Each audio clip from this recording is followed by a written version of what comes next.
प्रिय विद्यार्थी,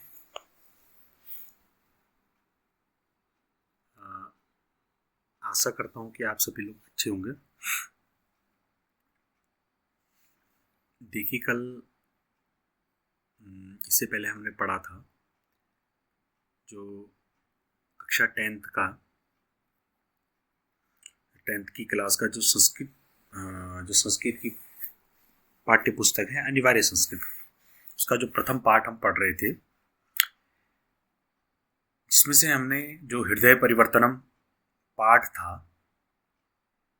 इस पाठ का जो प्रथम पृष्ठ था, यानी पहले की जो कथा थी, थोड़ा बहुत जो कथा थी वो हमने पढ़ी। आज हम इसके आगे पढ़ेंगे। तो मेरा आप सभी विद्यार्थियों से निवेदन है, यदि आपको मेरे द्वारा पढ़ाया हुआ अच्छा लगता है या आप लाभान्वित होते हैं तो इस चैनल को अवश्य लाइक और सब्सक्राइब कीजिए।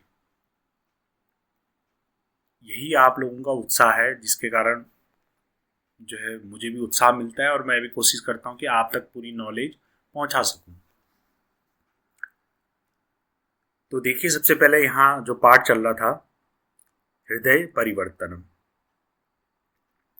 यहाँ हमने प्रथम पृष्ठ पे जो कथा है, इसमें हमने कहानी पढ़ ली थी कि एक राजेश नाम का व्यक्ति था। वह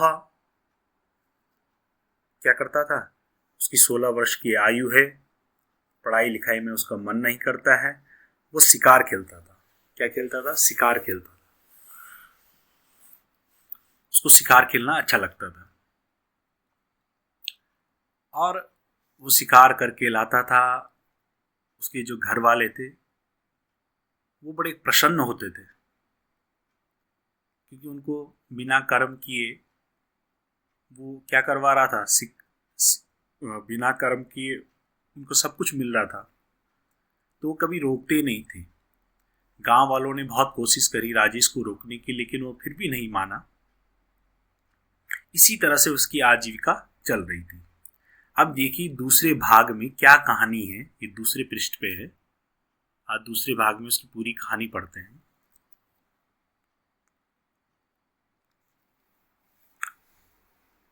तो मैं कहानी शुरू करता हूं। देखिए, सबसे पहले लिखा है, एकदा ग्रामे हिमालयात् एकः मुनिर् आगच्छत्, सः विद्वान् जनेषु पूजनीयः आसीत्। अब क्या होता है, जिस गांव में वो राजेश नाम का लड़का रहता था,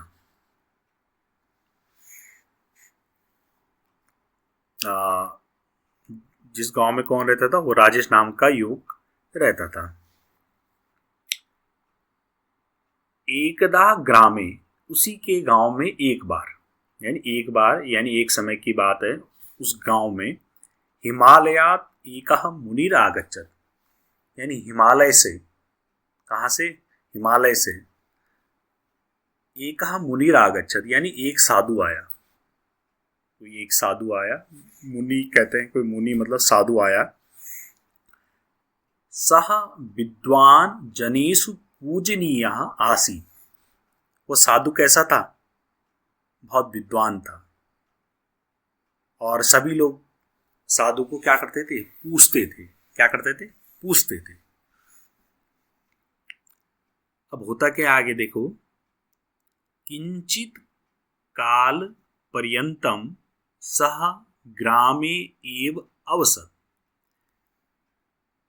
कुछ समय के लिए वो साधु उसी गांव में रुक गया। किस गांव में रुक गया? उसी गांव में रुक गया। सोपी राजेशस्य दिनचर्यां दृष्ट्वा चिंतितो अभवत्। सोपी यानी कौन? सह मुनि। यहाँ संधि हो रखी, पूर्व रूप संधि। जब हम संधि विच्छेद करेंगे तो सह धन अपि होगा, और पूर्व रूप संधि हो रखी है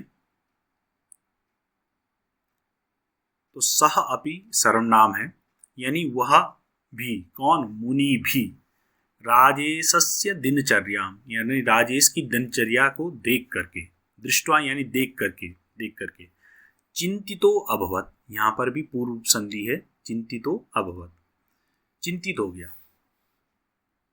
क्या चिंता हुई होगी, सोचिए। उसने देखा कि इतना छोटा बच्चा, अभी 16 साल का बच्चा, और इसकी दिन भर जो दिनचर्या है, वो दिनचर्या क्या है, जंगल में जाना, जंगल से शिकार खेलना और जानवरों को मारना। तो बड़ा चिंतित हुआ साधु। अब आगे देखे क्या होता है। सह जनान प्रकृतेः जीवानां च रक्षणाय प्रेरयति।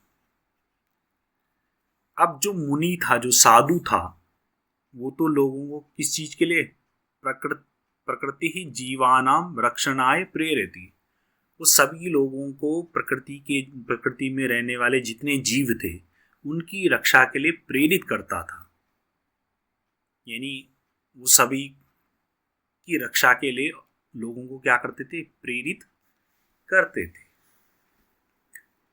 और साधु कहता था सह कथयति, यानी वह साधु कहता था, क्या कहता था, सभी लोगों के लिए क्या उपदेश देता था कि प्रकृतेः त्यागपूर्वकम उपभोगः भवेत्, कि प्रकृति का क्या करना चाहिए, त्याग पूर्वक उपभोग करना चाहिए। यानी उसमें जो भी वस्तुएं हैं, प्रकृति के द्वारा प्रदत्त जितने भी संसाधन हैं, ऐसा नहीं सोचना चाहिए कि केवल हमारा ही उसमें अधिकार है। यानी सर्व मानव हित के लिए होना चाहिए, सभी प्राणियों के हित के लिए वो संसाधन होने चाहिए। यानी प्रकृति का त्याग पूर्वक हमें उपभोग करना चाहिए या उपभोग होना चाहिए।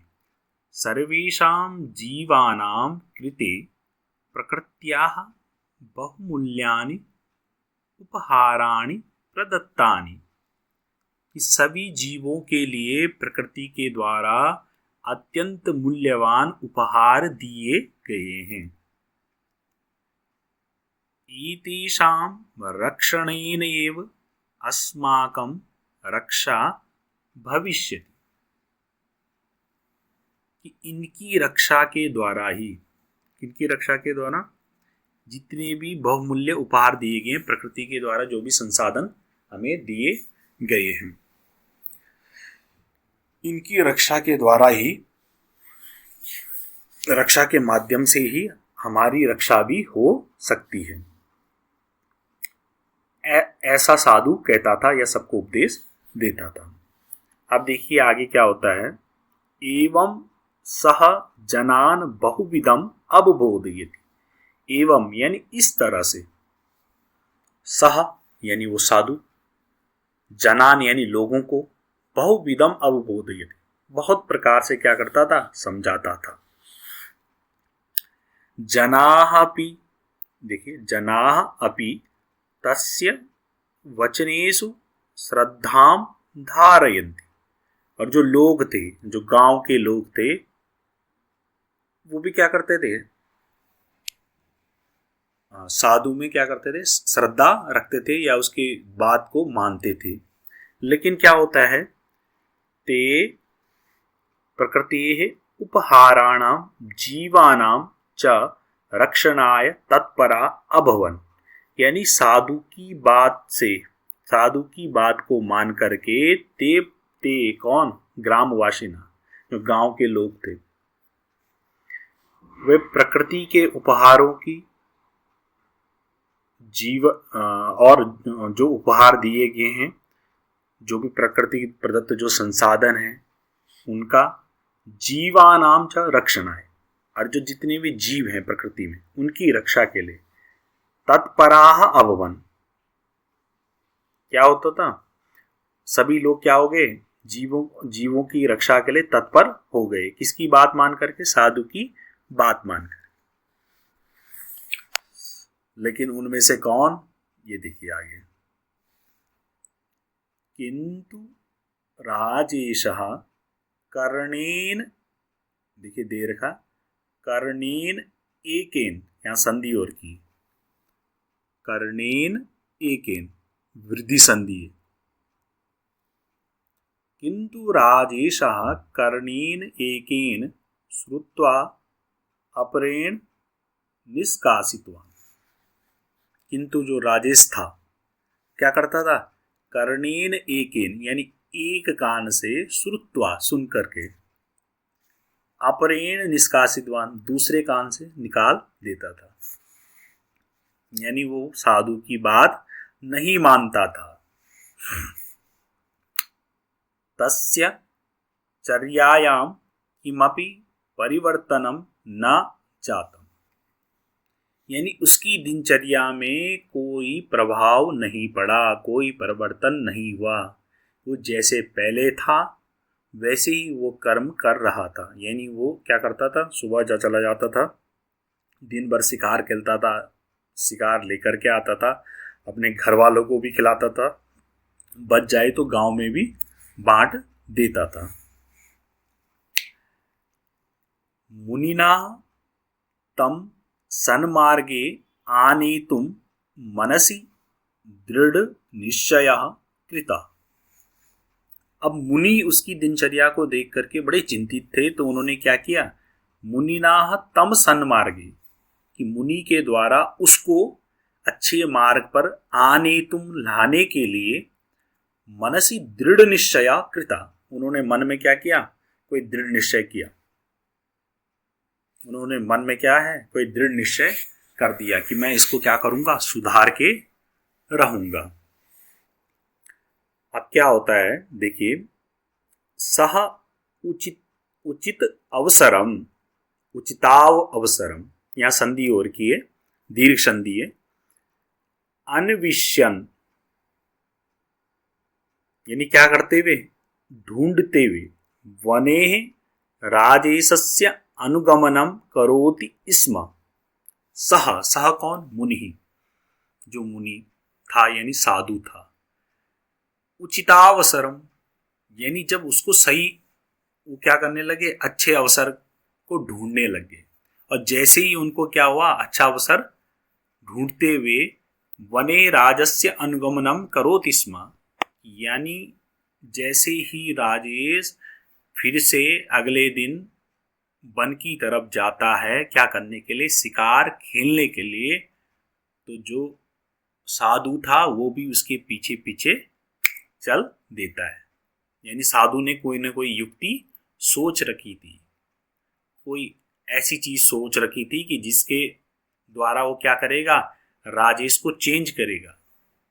यानी उसने दृढ़ निश्चय कर दिया था कि मैं राजेश को क्या करूंगा, सुधार दूंगा, राजेश ऐसा कर्म करना छोड़ देगा। तो पीछे पीछे वो भी, साधु भी